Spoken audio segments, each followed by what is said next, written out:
Madam Shehnaaz घर में बच्चों को पढ़ा रही थी। उर्दू का पीरियड था। तमाम बच्चे कायद-ए-आज़म मोहम्मद अली जिन्नाह के 14 निकात याद कर रहे थे। बच्चों की आंखों में उम्मीद और कामयाबी की चमक नुमायां थी और वो बड़े शौक से अपना सबक पढ़ रहे थे।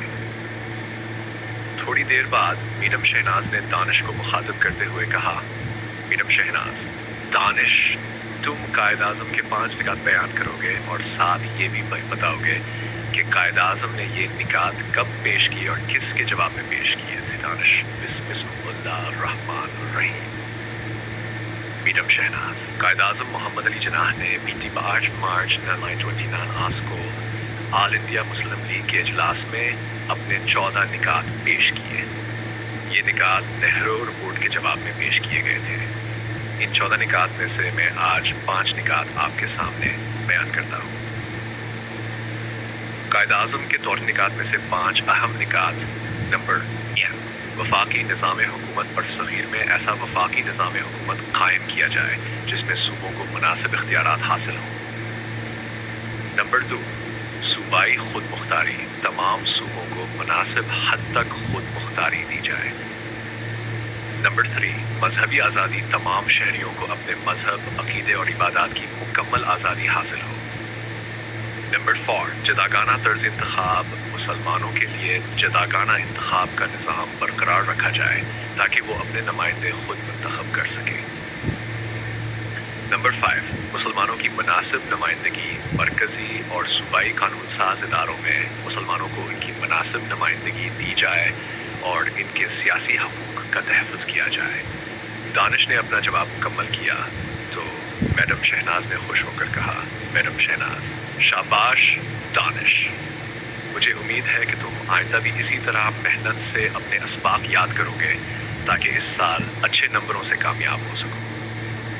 दानिश के बाद सीमा की बारी थी, लेकिन वक्त बहुत कम रह गया था और उर्दू का पीरियड ख़त्म होने वाला था।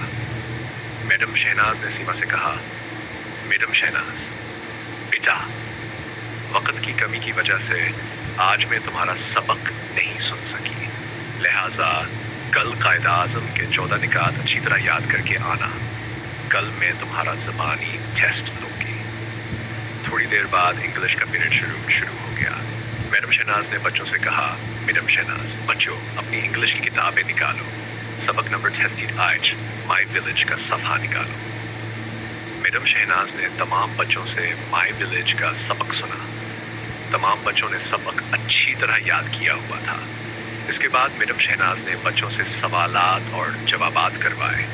देखते ही देखते पढ़ने और पढ़ाने में वक्त गुजर गया और छुट्टी का वक्त हो गया। घर पहुंचने के कुछ देर बाद राना साहब भी घर आ चुके थे। राना साहब ने आते ही कहा, राना साहब, बेगम, मुझे खाना दो, मुझे बहुत सख्त भूख लगी है। मैडम शहनाज, राना साहब, आप जल्दी से नहा लें, मैं खाना तैयार करती हूँ। राना साहब नहाने के बाद खाने की मेज़ पर आकर बैठ गए, लेकिन वो कुछ परेशान नज़र आ रहे थे। मैडम शहनाज ने उनकी परेशानी की वजह पूछी तो राना साहब ने गहरी सांस लेते हुए कहा, राना साहब, बेगम, मैं तुम्हें कहता था ना कि हमें इस मामले में पढ़ने की ज़रूरत नहीं, लेकिन तुमने मेरी बात नहीं मानी। आज एसएचओ साहब ने फ़ोन किया है और हमें थाने बुलाया है। बेगम, हमारी क्या क्या इज्जत रह जाएगी। मैडम शहनाज ने राना साहब को दिलासा देते हुए कहा, मैडम शहनाज, राना साहब, हमने कोई बड़ा काम नहीं किया। हमें किस बात का डर है? ज़्यादा से ज़्यादा जुर्माना ही होगा, वो भी हमें मंजूर है, लेकिन हम बच्चे की ज़िंदगी बर्बाद होते हुए नहीं देख सकते। जो होगा देखा जाएगा, सब कुछ अल्लाह पर छोड़ दें, अल्लाह बेहतर करेगा। फिर मैडम शहनाज ने पूछा, मैडम शहनाज, एसएचओ साहब ने ये बताया है कि हमें किस वक्त थाने जाना है। राना साहब, बेगम, एसएचओ साहब ने कहा है कि कल सुबह 10 बजे हमारी पेशी है, लेकिन हमें आज शाम 4 बजे थाने में मौजूद होना होगा ताकि वो हमसे इस मामले के बारे में पूछ कुछ कर सके। ये सुनकर मैडम शहनाज कुछ देर खामोश रही।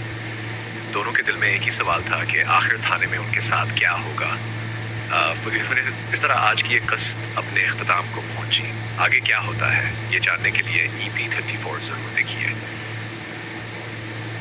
اگلی قسط میں کیا رانا صاحب پر بھاری جرمانہ عائد کیا جائے گا یا پھر مشتاق کو رانا صاحب اور میڈم شہناز کی تحویل میں دے دیا جائے گا؟ یہ جاننے کے لیے دیکھیے EP34 مشتاق کی ٹریٹ. ساجد محمود، اگر میری یہ کاوش آپ کو پسند آئی ہے تو میرے چینل کنگ ڈسپلن کو لائک، سبسکرائب اور فالو کریں. بیل آئیکن کو ضرور دبائیں اور اس ویڈیو کو اپنے دوستوں کے ساتھ شیئر کریں.